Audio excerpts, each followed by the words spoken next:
28 лютага у Беларусі зарэгістраваны першы выпадак каронавіруса. Навіна імгненна ахоплівае усе СМІ краіны. Праз гадзіны інфармацыйныя парталы дадаюць, з аптэк, у тым ліку Брэскай вобласці, зніклі медыцынскія маскі. Якая абстаноўка зараз? Амаль праз паўмесяца. Мы зайшлі ў брэскія аптэкі инкогнито.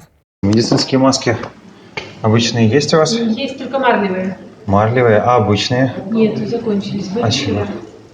Они какой-то ажиотаж сейчас? Да, конечно. Раскупили, только начали вчера и раскупили. А как часто вы их получаете вообще? Ну, я не знаю, дадут ли нам их еще. Адна аптэка яшчэ не статыстыка. Працягваем пошук. Маски медицинские обычные есть? Нет, таких ни одной. А почему так? А почему так? Ну, так проблема же такая. Всемирная, я бы сказала. Нет у нас масок. Все скупают, а когда были последний раз? Последний раз на прошлой неделе 20 штучек, как говорят. 20 штучек, это ничто, они улетели. Спрабуем набыць у трэцяй па ліку аптэцы і знаходзім, але...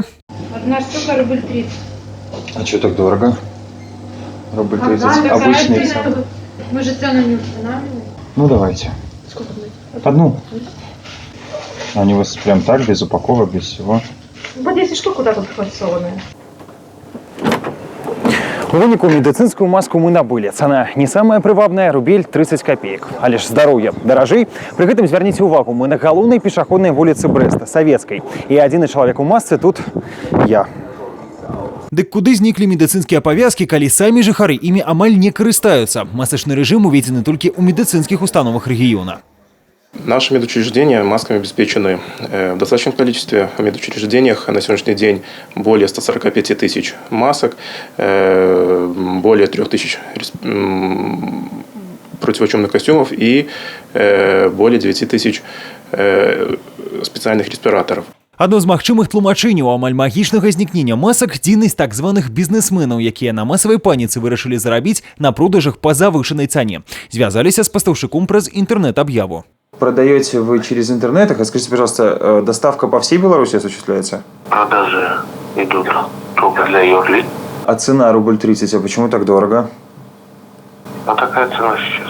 Такія цэны дыктуюць інтэрнэт-пастаўшчыкі камерцыйным аптэкам. А вось у дзяржаўных, да прыкладу брэскага гандлёва-вытворчага прадпрыемства «Фармацыя», запэўніваюць, і тавар ёсць, і цэны недэфіцытныя. Одноразовая маска 24 копейки, многоразовая маска 1 рубль 24 копейки. Поступает в данный момент не каждый день, то есть перебоев в масках нету. Спрос на маски тоже упал.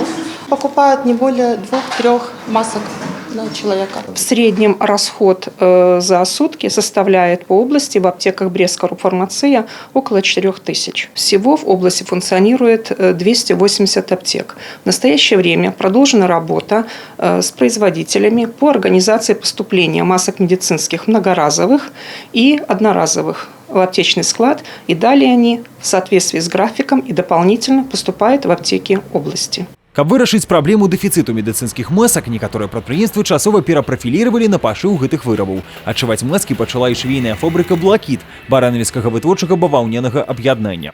Ежедневно осуществляется отгрузка 10 тысяч многоразовых марлевых повязок со швейной фабрики «Блакит». Во время острой необходимости была организована работа в выходные дни. Сярод самых буйных заказчыкаў новага накірунку вытворчасці прадпрыемствы «Белфармацыя» і «Белмедтэхніка». Такім чынам набыць маскі можна не толькі ў аптэках, а і ў крамах оптыка. На сёння ў іх звыш 14 тысяч ахоўных павязак. Уладзіслаў Бондар, Александр Сівіцкі, Мікалай Руцкі, тэлерадыёкампанія «Брэст».